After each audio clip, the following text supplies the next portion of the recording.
se eles me chamarem de velho?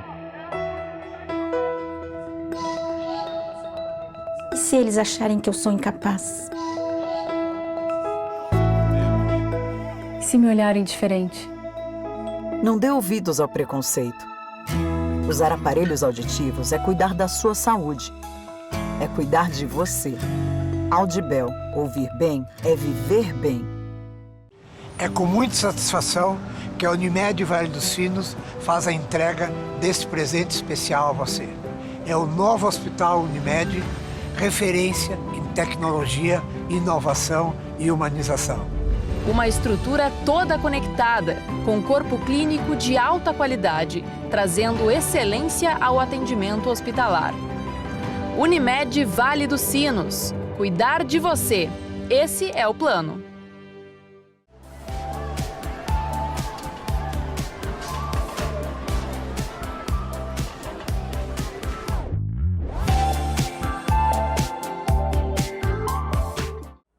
Olá, tudo bem? Estamos começando mais um programa Pergunte ao Doutor aqui na nossa Vale TV, canais 6 e 14 da NET e nas plataformas digitais.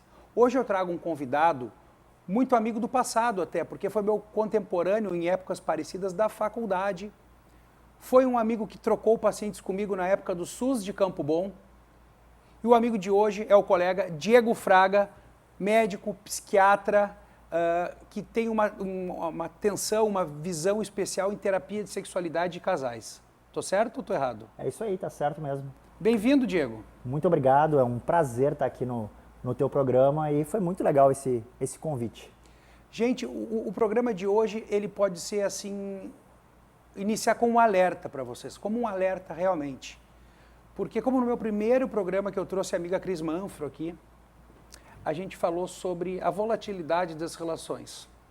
As relações, os casamentos. Em que as pessoas hoje em dia, elas estão transformando suas relações conjugais em um simples aplicativo. Tá ruim, passa. Tá ruim, passa. Tá ruim, passa. O que tu pode nos ajudar para começar o programa, para cativar as pessoas para esse nosso programa, para elas pensarem de o que fazer para investir naquele amor, naquele sentimento que a pessoa teve e não simplesmente passa para o próximo story? Então essa é uma ótima pergunta, porque se a gente for olhar nesse nosso mundo contemporâneo, está tudo muito fugaz, muito rápido. As pessoas querem satisfação imediata. E a gente vai ver quando é um relacionamento que não é apenas para sair ou conhecer alguém, mas com a ideia de construir um relacionamento estável, tem algumas pessoas que vão encontrar dificuldade. Né? Por que vão encontrar dificuldade? Porque algumas pessoas vão perceber que para conseguir se vincular em alguém, vai ser necessário conexão. E aí que é o grande ponto. Tá, mas como é que então que eu vou conseguir me conectar mesmo com alguém?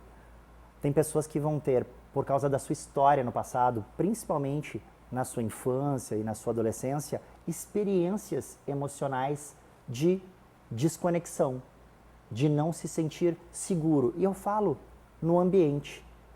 Se a gente cresce, se desenvolve, enquanto a gente é criança, adolescente, num ambiente que a gente não percebe acolhimento, que a gente não percebe conexão segura com as pessoas, mesmo na nossa fase adulta, e a gente desejando, almejando ter um relacionamento estável, o nosso cérebro, com medo de uma frustração, vai nos levar a evitar a conexão. Então as pessoas hoje em dia, elas estão muito mais intolerantes a frustrações que acontecem no dia a dia e preferem evitar sofrer de novo uma experiência parecida com que, por exemplo, tiveram na infância, nesse contexto de experiência de desconexão.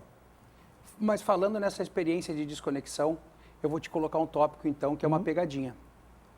A pessoa viveu muito ruim a relação do casamento pai e mãe. Então ela tem aquilo como um mau exemplo. Que na cabeça dela ela queria que aquilo fosse diferente, ela não sabe expressar como se fosse um bom exemplo. Daí ela tem um relacionamento não bom, tóxico, vamos dizer assim. Mas por ver aquilo lá ser um erro da vida dela, no chip dela está gravado aquilo como uma falha, talvez. Ela não tem um relacionamento como uma dependência emocional da outra para que não se separe e aquilo seja, então, o que ele pensou que seria o certo? Sim.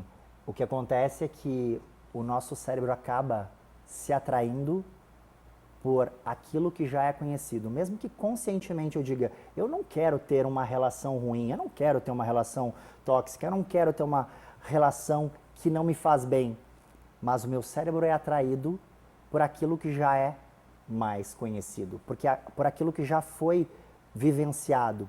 E aí a gente cai naquela cilada de estar dentro de um relacionamento que conscientemente eu posso me dar conta de que, tipo, isso não é pra mim, eu não me sinto bem aqui, mas se eu tento parar com aquilo, ou se eu tento me afastar desse relacionamento, pode vir uma sensação de culpa ou até mesmo de insegurança. Eu acredito que eu não vou conseguir me conectar com outra pessoa em que eu vou encontrar esses elementos, essas necessidades emocionais que eu preciso. Existe uma fragilidade lá no fundo emocionalmente de que a pessoa não sente que realmente é capaz de conseguir se conectar com outra pessoa e que essa outra pessoa vai realmente suprir as necessidades emocionais dela, né? Então, tem 3 pontos aí que fazem com que a pessoa se vincule no relacionamento. A primeira delas é um vínculo. A pessoa que consegue ter vínculo, que consegue ter afinidade, que consegue ter valores parecidos, esse é um primeiro chamarisco para se vincular. O outro é a química esquemática, que é o que a gente acabou de falar. Eu sou atraído por aquilo que eu já conheço. E o terceiro ponto é o meu desejo de reparar aquilo que eu passei. Que me fez mal. Isso, aquilo que me fez mal quando eu era uma criança, aquele ambiente. Eu tenho esse desejo de reparar. Só que eu acabo seguindo dentro de um mesmo modelo que já foi pré-concebido, que já foi experienciado, e muitas vezes não me sinto como uma pessoa que pode ser amada e que pode amar de verdade e ter um relacionamento saudável.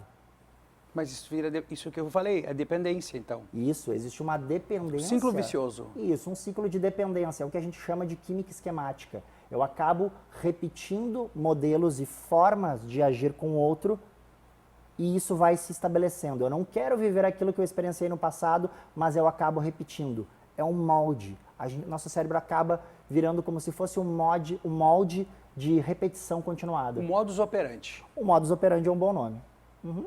O cara segue uma tendência dos erros do passado. Exato. E aí é aquilo, né? Se eu sinto que talvez eu não seja o suficiente para amar, ou não seja o suficiente para ser amado, ou se eu me olho com uma maneira de perceber que eu sou defeituoso do ponto de vista de poder oferecer coisas boas para o outro, eu acabo ficando subjugado a um relacionamento que é tóxico e eu acabo não conseguindo sair dali, então gerando uma questão de dependência mesmo emocional. O melhor que eu vou conseguir é isso. Isso é ruim, mas é o melhor que eu vou conseguir. Claro, é uma crença equivocada, mas que fica muito enraizada. Por isso que a terapia, nesse caso, ela consegue ajudar a pessoa a enxergar melhor quais são as necessidades emocionais dela, o que ela precisa e o que vai fazer de fato com que ela se sinta liberta e que ela se sinta bem e busque relações mais saudáveis. Falando em relações mais saudáveis, é isso que muitas vezes fazem a pessoa querer casar. Porque ela acha que tem o elo, tem o vínculo, tem amor, tem a resposta ao contrário. E foi o que a gente falou no início. Por que as pessoas esquecem isso hoje em dia? Na verdade, as pessoas elas não esquecem, elas esperam que aquilo vá fluir naturalmente. Porque existe uma idealização de eu quero que a minha vida seja dessa forma. Tudo bem, você pode idealizar o que você quiser, mas essa idealização fica naquele sentido de tudo vai fluir da maneira que eu imagino. E quando a gente começa na prática e acredita, principalmente depois da paixão, em que essa paixão, o jeito de funcionar, do jeito que nós começamos, vai ser sempre igual, é só deixar e deixa a vida me levar, não é bem assim, porque na prática, o que acontece? As pessoas acabam esquecendo de fazer algo que antes era automático no momento da paixão. Que era o quê? Pegar na mão, dar carinho, beijar, dar atenção, poder acolher a pessoa quando a pessoa não está bem.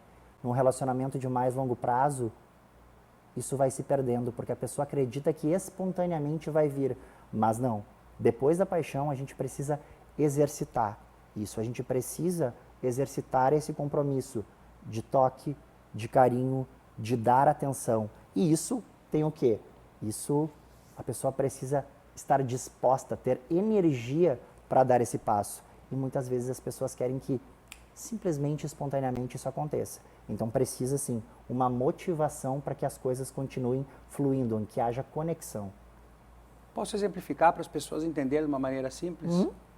Uma pessoa quando vai construir a sua primeira casa, quer fazer e conseguiu comprar o terreninho, está com muita energia. E aquela casa vem.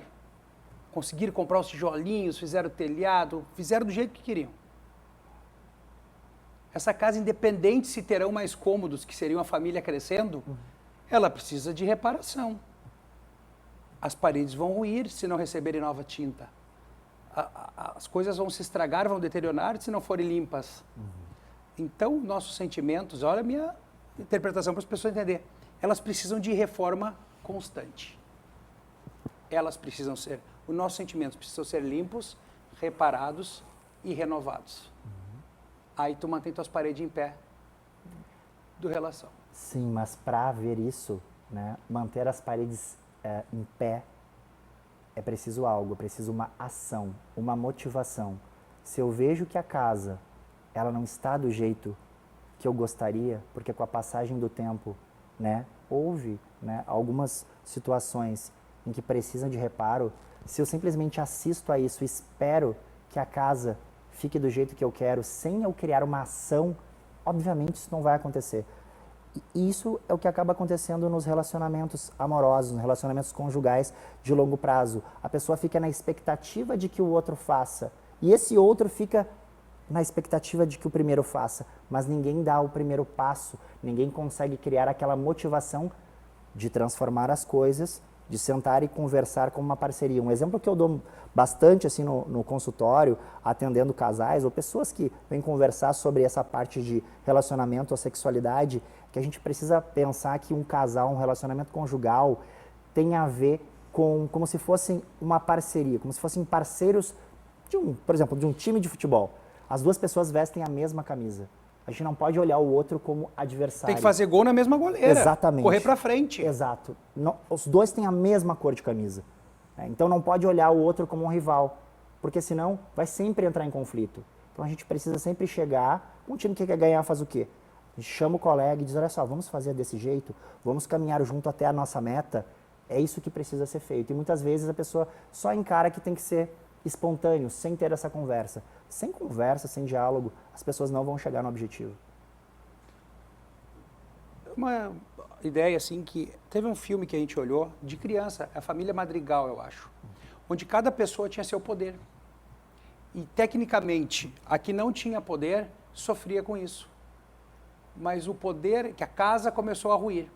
O poder dela era de unir a família unida foi quando a vila toda se renovou. Entendeu?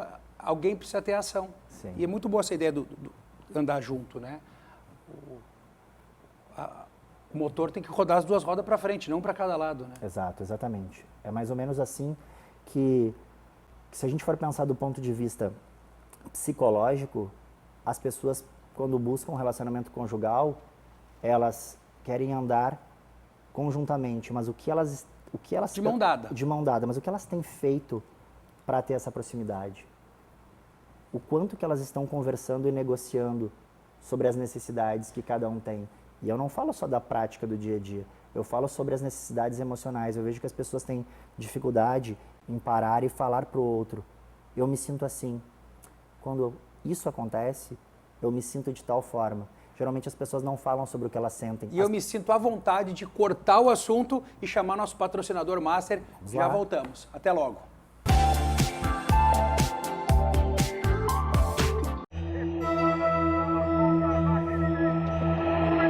E se eles me chamarem de velho? E se eles acharem que eu sou incapaz? Se me olharem diferente? Não dê ouvidos ao preconceito.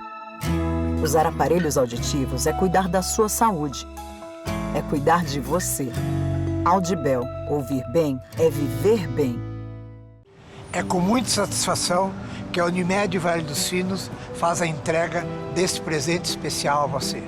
É o novo Hospital Unimed, referência em tecnologia, inovação e humanização. Uma estrutura toda conectada, com corpo clínico de alta qualidade, trazendo excelência ao atendimento hospitalar. Unimed Vale dos Sinos. Cuidar de você. Esse é o plano.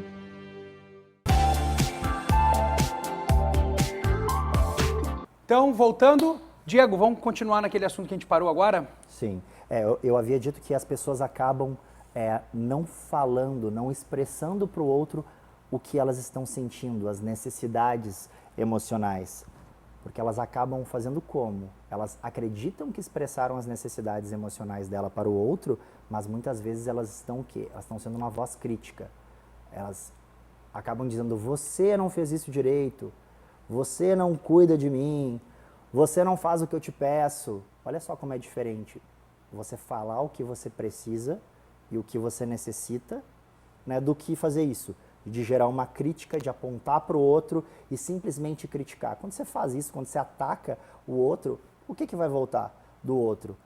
Provavelmente uma evitação ou uma nova crítica. O rebote. O rebote. O rebote da crítica. Tu Isso. ataca, tu volta com o ataque. Tu, Isso. tu elogia, a chance de tu ganhar um elogio em breve é próxima. E aí os casais começam a escalar. Uma pessoa fala, ataca, a outra ataca de volta e isso vai escalando. Deteriorando a parede. Isso, e isso começa o quê? Começa a haver conflito, cada vez mais conflito. As pessoas acabam não aprendendo a expressar o que elas estão sentindo, o que elas necessitam. Elas levam para um lado de atacar o outro. E aí o que vai acontecer? O que você acabou de dizer. Vai receber ataque de volta e nada se conserta. Diego, passamos essa fase. Deu, gente. Vamos falar de coisa interessante, que essa não tenha sido. O que te levou a querer estudar sexualidade e fazer terapia sobre sexualidade? Então, essa é uma boa pergunta. O que acontece? Depois de ter estudado medicina, psiquiatria e atender as pessoas com terapia, o que cada vez mais eu percebi? Que esse era um ponto que as pessoas perguntavam, as pessoas tinham necessidade que ia além da questão biológica, e além da questão hormonal, e além da questão orgânica. Muitas vezes os pacientes chegavam e diziam, poxa, doutor Diego, eu estou com uma questão no meu relacionamento, eu não consigo mais ter desejo, eu não consigo mais me vincular, mas olha só, eu já fui no médico ginecologista, eu já fiz exames, ou né, um homem chegava, eu já fui no urologista, eu já fiz exames, pô, meus hormônios estão ótimos, o que está acontecendo que eu não estou conseguindo me sentir à vontade? Eu não me sinto bem, eu estou com uma dificuldade sexual. E aí que eu comecei a dizer, não, peraí, eu preciso entender de uma maneira profunda, séria e buscar conhecimento para atender essa demanda dos pacientes que tem uma questão sexual atrapalhando a vida e que precisa de ajuda, mas a origem disso é psicogênico, é emocional, não vai necessariamente ser reparada com medicação muitas vezes. Então foi aí que eu disse, não, peraí, eu preciso ajudar mais ainda o meu paciente. Eu não posso simplesmente não perguntar para o meu paciente como está a vida sexual, como é que estão as emoções, preciso ajudá-lo com isso. Então foi por isso que eu quis buscar essa formação lá na USP em São Paulo, então, né, em sexualidade e em terapia sexual. Disfunções sexuais, tirando os hormônios, estão muito relacionadas com o que está ao redor do centro, né? Exatamente. Era aquilo que a gente estava... A sexualidade é o miolo da flor. Quantas pétalas tem nessa flor para formar a flor?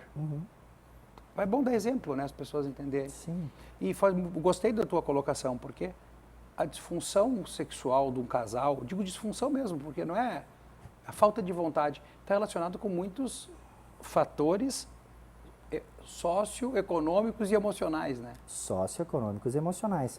Porque às vezes a pessoa está com um problema no seu trabalho, ou a pessoa está passando por um momento de estresse, a pessoa está passando por um momento difícil na sua vida e ela não tem, às vezes, o desejo de chegar para o outro e dizer, olha, eu estou passando por essa e essa situação, então eu não estou me sentindo à vontade para ter relação sexual, por exemplo. Então, esse é um dos fatores. Mas o outro é a desconexão, que é o que nós estávamos falando. Um casal que não busca por afeto, não busca por carinho, que não busca por troca afetiva, que não busca por bom humor, que não busca por ter espontaneidade, ou seja, onde tudo fica muito quadrado, onde tudo fica muito encaixado, onde a rotina toma conta, e daqui a pouco os dois estão desconectados. E aí, se essa desconexão acontece no dia a dia, por que não irá ocorrer também na hora do sexo? Na hora do sexo também haverá essa desconexão. Então as pessoas começam a perceber, meu desejo está mais baixo, ou eu não consigo ter ereção, eu fico nervoso, porque eu tenho medo de chegar no momento do sexo com a minha parceira e não conseguir ter ereção. Daí o que geralmente os homens fazem? Eles evitam o encontro sexual.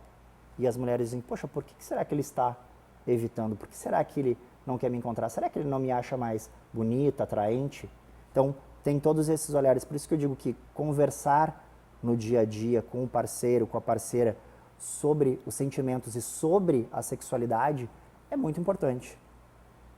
E conversam contigo no consultório e te procuram mais pessoas solteiras por falta de vontade ou com excesso de vontade, ou mais pessoas casadas?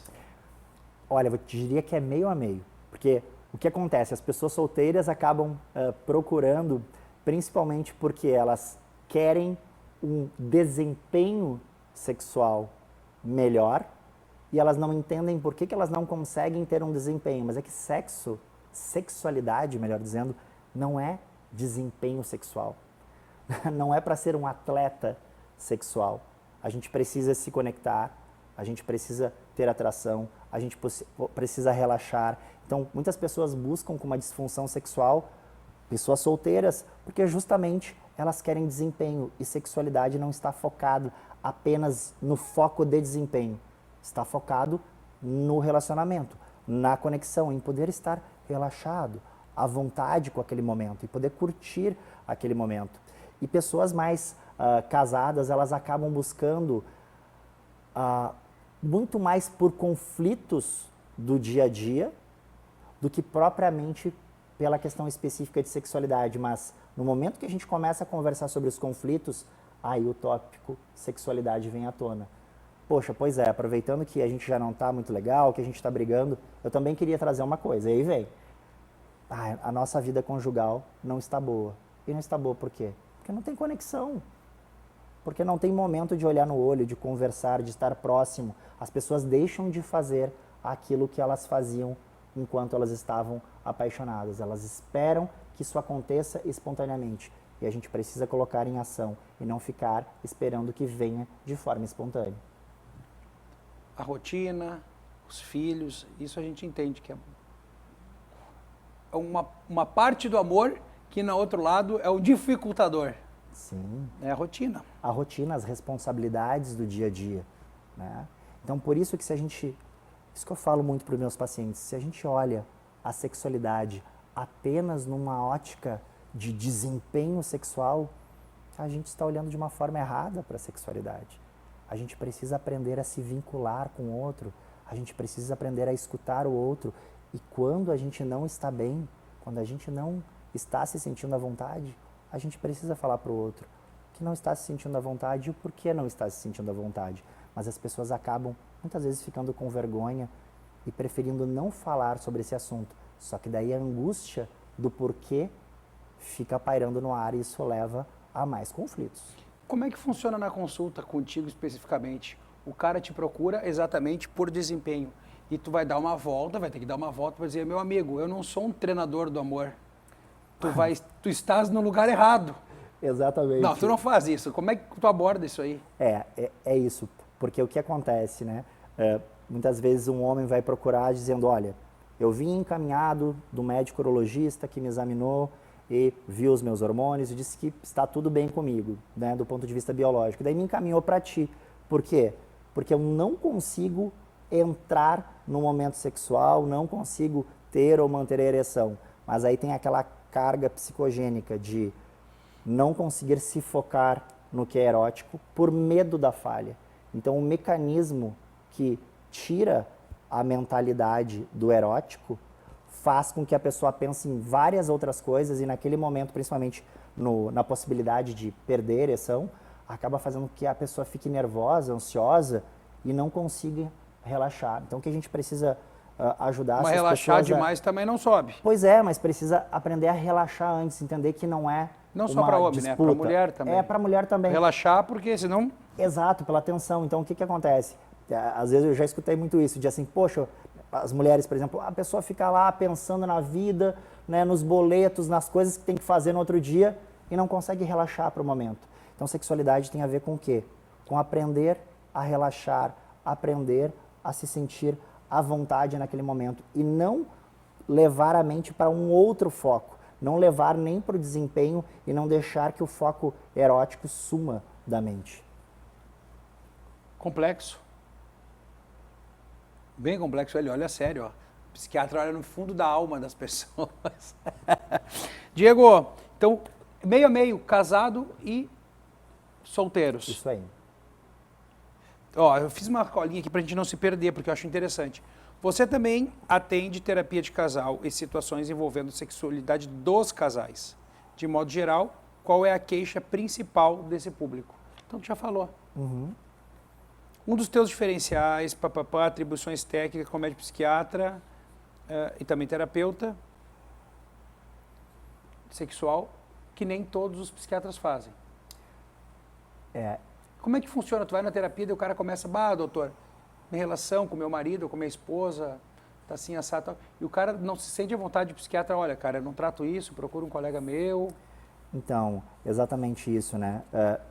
Tem alguns homens, inclusive, que ficam com receio. Por exemplo, muitos homens têm um transtorno depressivo ou um transtorno ansioso e ficam com receio de procurar o médico psiquiatra porque pensam o seguinte, bom, se eu for ao médico psiquiatra e de fato, né, eu necessitar de uma medicação para tratar depressão e ansiedade, talvez essa medicação vá mexer na minha libido ou vai mexer na minha ereção, no meu desejo. Então, eu não vou ao médico psiquiatra. E esse que é o ponto. A gente precisa ter o olhar de qual é a necessidade daquela pessoa. A pessoa precisa tratar depressão ou ansiedade, seja com terapia ou com medicação, mas a gente tem que ter esse cuidado de não afetar também a vida do paciente com possíveis efeitos adversos de medicação. Então, poder ir a um psiquiatra, né, que você consiga falar sobre as tuas necessidades, sobre os teus medos, sobre aquilo que te angustia, poder falar para o psiquiatra, eu fico com medo de utilizar essa medicação para depressão e daqui a um pouco eu não tenho mais desejo sexual, eu tenho medo de usar essa medicação e ter um efeito adverso. Eu penso que é justamente esse vínculo com o teu psiquiatra, ter um bom vínculo e poder falar sobre as tuas angústias, é aí que a gente encontra o caminho sobre o que é ideal, o que é sob medida para aquele paciente. Eu sempre penso que o tratamento, ele precisa ser personalizado, ele precisa ser de acordo com a necessidade daquela pessoa especificamente que está procurando. Para desmistificar, e é uma palavra que parece agressiva, eu sempre explico para as pessoas quando falo, a ignorância é a falta de conhecimento. E uma das ignorâncias que consegue, tipo assim, não me deixa bravo nem nada, mas tipo, não fale isso, é quando a pessoa, tu diz, quem sabe tu, em consulta, quem sabe tu procuras ou para um amigo, um médico psiquiatra. Só falta dizer que eu tô louco agora, não tô louco? Gente, eu trato as vias aéreas superiores. Eu sou um médico otorrinolaringologista. Médico psiquiatra é quem trata doenças emocionais, doenças entre aspas da alma. Não são coisas tangíveis, não são coisas palpáveis. Então, não é coisa para louco. São doenças que devem ser, como é que eu posso dizer assim, classificadas e tratadas corretamente pelo médico especialista do assunto, que é o médico psiquiatra. Não fique tomando o remedinho que seu vizinho toma, que alguém conseguiu para ti uma receita, porque acha que para ti vai ser a coisa boa. Tratar psiquiatria é fazer terapia, não só tomar remédio. É conversar e tentar descobrir o que tu tem lá dentro que está te fazendo mal. Quando a gente começou esse programa, a gente falou das falhas do chip. É tentar mexer nelas e entender lá na tua programação onde é que está o ajuste, ou a falta de ajuste, ou a falha, para que tu não traga isso para o teu dia a dia e para a tua vida.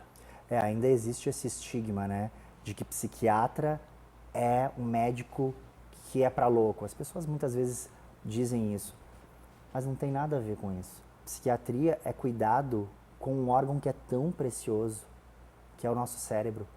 É cuidar realmente, de fato, daquilo que a gente sente. Então, assim, ter um tratamento personalizado, direcionado para a pessoa, para aquilo que ela necessita, é o mais importante, né? E a gente, com o passar do tempo, a gente vai quebrando os tabus. Eu fico muito feliz, eu vejo muitas vezes pacientes que acabam indo no consultório e dizendo: poxa, Diego, eu não imaginava que vir aqui num consultório de psiquiatria era assim. Eu digo: mas assim como? Não, de poder vir aqui, o teu consultório é bonito, é claro, a gente consegue conversar, consegue ficar à vontade. Eu digo: sim, mas é para ser assim mesmo, é para você ficar à vontade, conseguir conversar, conseguir trocar uma ideia, esclarecer as dúvidas. Não tem que ser algo distante, não tem que ser algo diferente, não tem que gerar medo. Não, tem que gerar solução, tem que gerar bem-estar. Eu penso que a consulta psiquiátrica, ela deve ser assim, ela deve ser acolhedora, ela deve ser humanizada. Por isso a terapia é uma das formas mais importantes de tratamento das doenças emocionais. Sem dúvida. Humano, acolher, receber, orientar, dividir. Sim.